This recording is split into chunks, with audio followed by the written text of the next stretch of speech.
Hello friends, welcome to the video tutorial of LINQ, and in this video we are going to study the quantifiers in LINQ. So there are three quantifiers in LINQ. First one is any, second one is all, and third one is contains. All these quantifiers returns either true or false. That means it returns a Boolean type of data. Okay, and again one more important thing about quantifiers is that quantifiers are applicable to method syntax only. It means there is no query syntax for quantifiers. We have to use method syntax. Now let us understand the concept of quantifiers using an example and practically. So let us switch to Visual Studio. So as you can see here, I have already added one class for this example, and it is quantifier operator. I am using same LINQ step-by-step console application that we are using for last examples, and here also I am going to use the student class that we have used for our last few examples also. Okay, so the student class have this much properties, and getAll method I already explained this part, and this getAll method is initializing our list and returning that list just to avoid a input from a user, so we can directly perform the operation on this list. So very first statement in this file is calling this getAll method. So this getAll method will return the list, and we are going to collect it in our allStud. Now let us understand the purpose of any operator. Okay, now suppose your requirement is that you want to find out, is there any student below 25? What you want to find out? Is there any student in our list whose age is below 25? You got my question? Okay, see. So if you look at this data, you can easily say yes, right? There are two students. The first one is this Amit, roll number 23, whose age is below 25. Even one more student is there, Ajit, whose age is 20, which is also below 20. So by looking at this data, you can easily say that there are two students, or you can say yes, there is a student, at least one student whose age is below 25. Okay, now suppose you want to find out it using a coding or without a quantifier. What you will do? You will iterate through this loop. Means you will first of all check this. Is it less than 25? No. Then you will go to the next record. Is it less than 25? Yes. Okay. And once you found any record whose age is below 25, you will break that loop, right? And just assume that there are thousands of records. So definitely searching time will be more. Okay. So what any operator does, you do not have to write a loop for this. You can easily use the any operator, and with a single line of code, you can do your defined task. Means suppose you want to find out whether any student is below the age of 25. How you will use it? Here you will say the main collection is allStud dot any method is there for the method syntax, and on which criteria you want to find out. Here you have to specify that predicate, which is nothing but a condition. So S goes to S dot age below 25. Okay. Now what this any method does? It will go through the list. It will check this condition, and once it found any particular record whose age is below 25, it immediately returns true. Okay, it immediately returns true. So my return type is Boolean. As I said, any, all, and contains. All these quantifiers returns what? Boolean type of data, that is true or false. So let me name it as below 25. Okay, so you can say that any operator works like OR.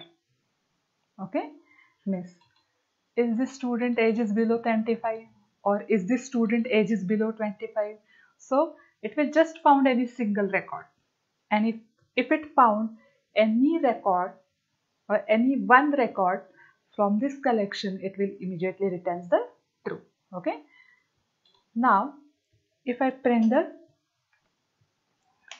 output, let us put one condition here, below 25. If it is equal to true, if it is equal to true, then what happens? This if condition evaluates to true, and here we'll say yes, there is or are students below 25. Okay. If this below 25 value is false, then it will switch to else part, and here we will print the message that all students are above 25. Okay, all students are above 25. Now let us execute it, but before this, let me set up the startup project. So now this time it is quantifier operator, right? So let us press Ctrl F5.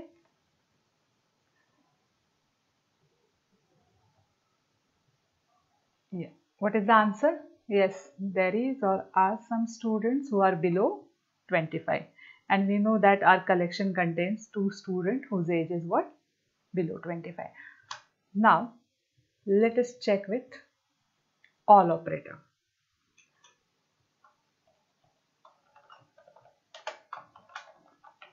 Now, how all operator checks? Suppose for all operator also I kept the same condition, that age is below 25. So what it does, it will check all the records and it will return true if all the student age is below 25.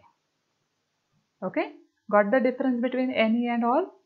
Any will check for any single record, whereas all will check for all the records of a student whose age is 25, and if all the student age is 25, then only it will return true, otherwise it will return false. Okay, so bool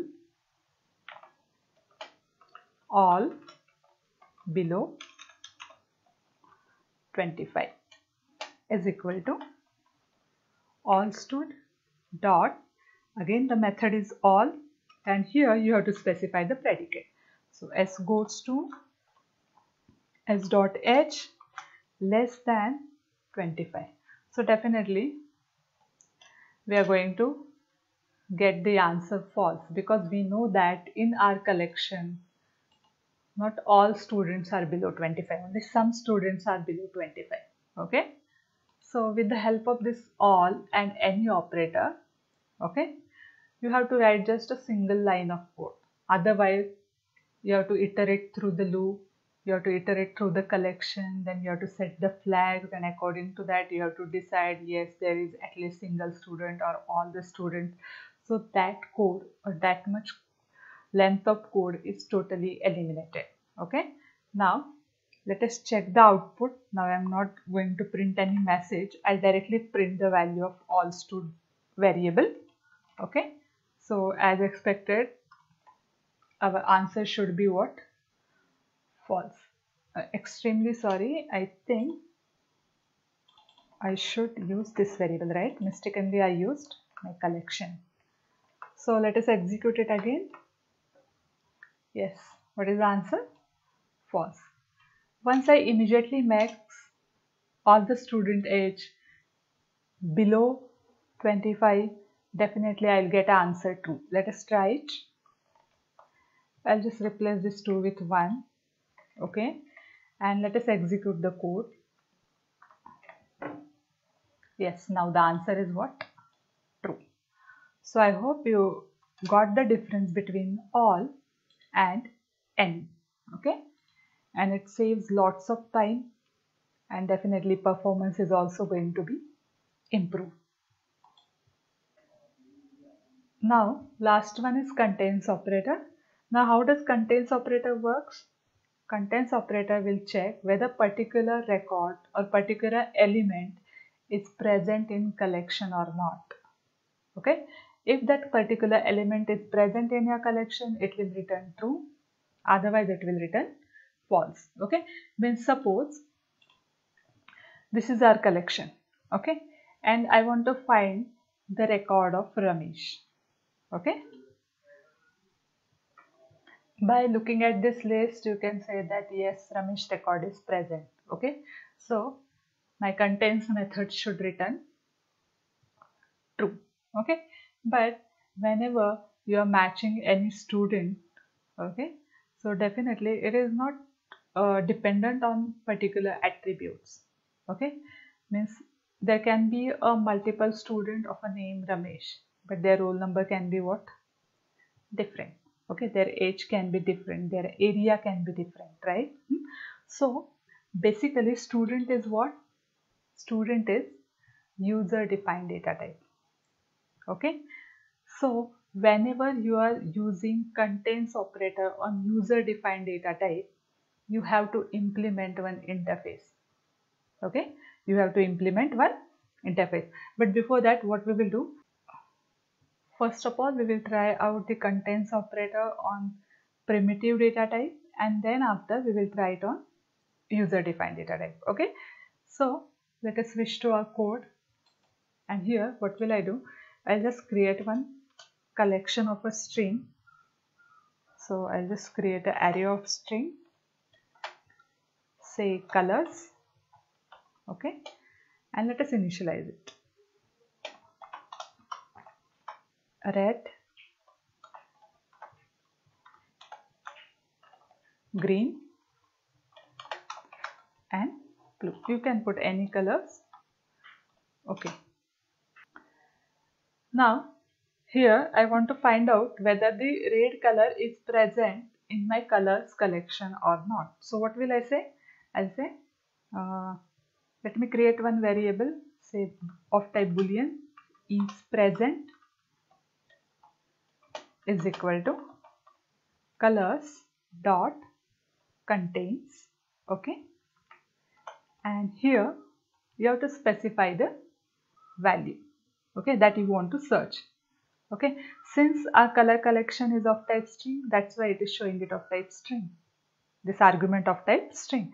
If your collection is of type integer, it will show you of type integer, because this is generic method. From the syntax you can easily observe that.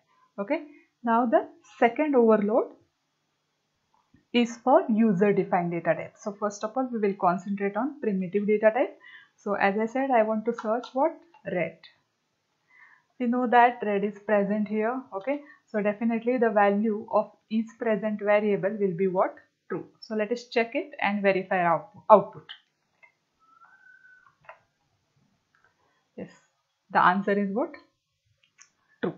These two answers are of all and any operator. So this is the answer of contains operator. So red color is present. Now suppose here I write something different, say orange. Now we know that orange color is not there, right? So my output should be what? False. Yes, it is false, right? So contains will also save your time. You have to write only single line of code, otherwise you have to write a searching logic. Okay, so with the help of contains it is quite easy. But as I told you, it works easily with what?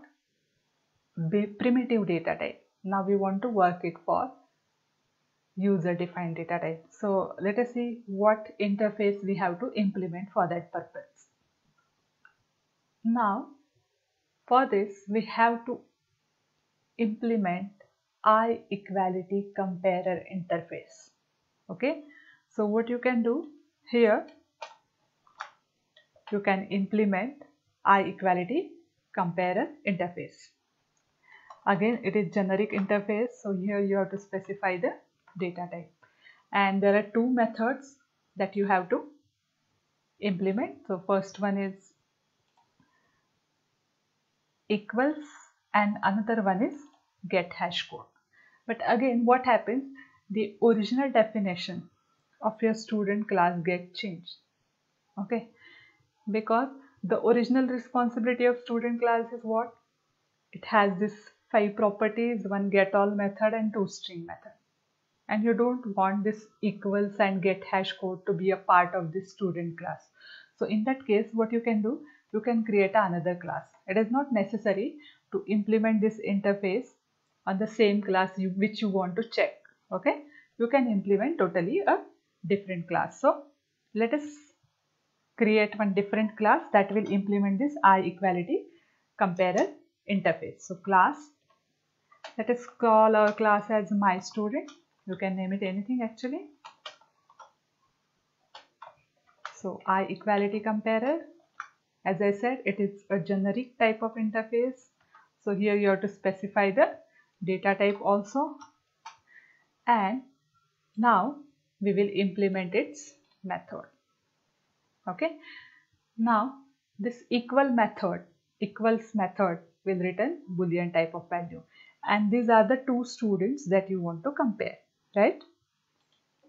So what you can do here, you can define your equality criteria. Means, as I said, you want to compare it by only name or by roll number or by age. You can decide it, or you can compare all the 3 fields. So here what we will do, we'll at least compare roll number and name. If both are same, it means the student is present. If both are different or any one of this is different, then student is not there or it is not equal. Okay. So here I'll directly say return x dot roll number is equal to y dot roll number and x dot name is equal to y dot name. So this is your own criteria. I am considering these 2 fields only. So depending on your requirement, this logic will change. And one more method we have to implement. Okay. So whenever you are performing any equality kind of implementation of equality kind of interface, you have to implement this method also. So here what will I do? I just return the roll number of a student. Okay, I have to return some integer value which should be unique for every student. Remember this thing. So our roll number is going to be unique. Basically equals method works here. Now we're done with this part. I hope you understand this. For user defined data type, you cannot use contains directly. You have to override this I equality comparer interface. Sorry, not override. You have to implement this I equality comparer interface. You can either implement in your base class or means your basic class, that is student, or you can totally create a new class. Suppose you do not want to disturb the functionality or responsibility of this basic class. So you can create a different class and you can implement this interface here. And again, you have to implement these 2 methods. Equals is quite simple, and I hope in basic C# you have learned this get hash code method also. So I'm not going to focus this part here.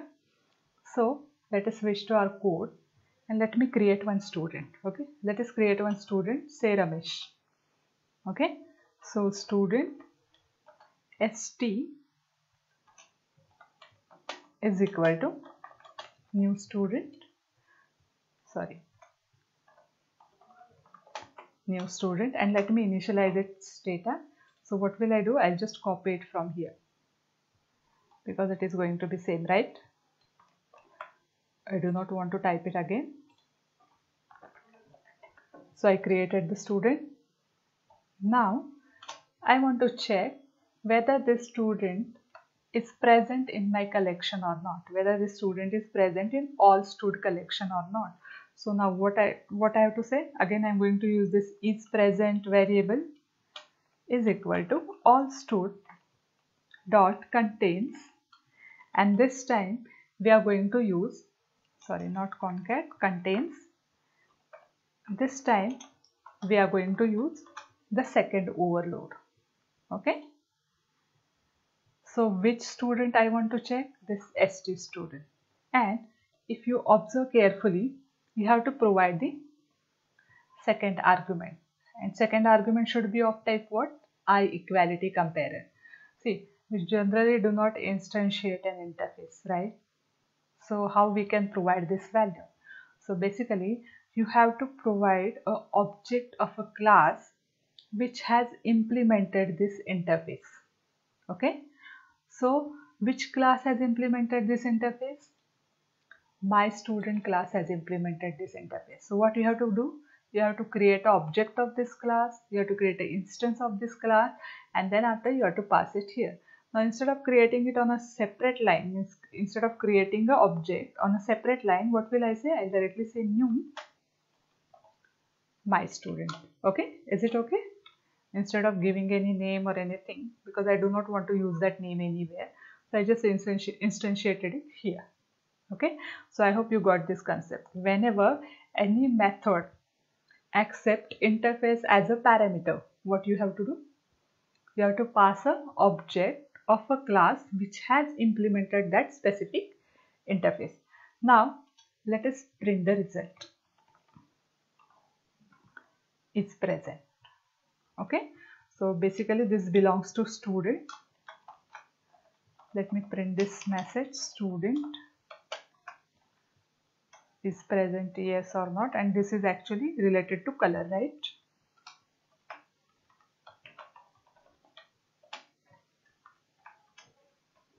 Now let us execute it and let us verify the output. Yeah, actually color is not present, so it shows color false, and student is present because according to our equals method implementation, what we are checking? We are checking roll number and name. Whatever student I have created here, the roll number of that student and name is present in my collection. Okay, that's why it returns true. Now suppose here I change the roll number by 11. Okay, now this should return false. Okay, because what is our matching criteria? Our matching criteria is that roll number and name both should match. Here only name match, not a roll number. Roll number do not match. That's why this equals method returns false, and our contains method also gives answer false. Okay, so I hope you enjoy the video of quantifiers. If you have any doubts or comments, you can definitely write it to me. I will definitely try to solve your problem. Thank you for watching. Thank you so much.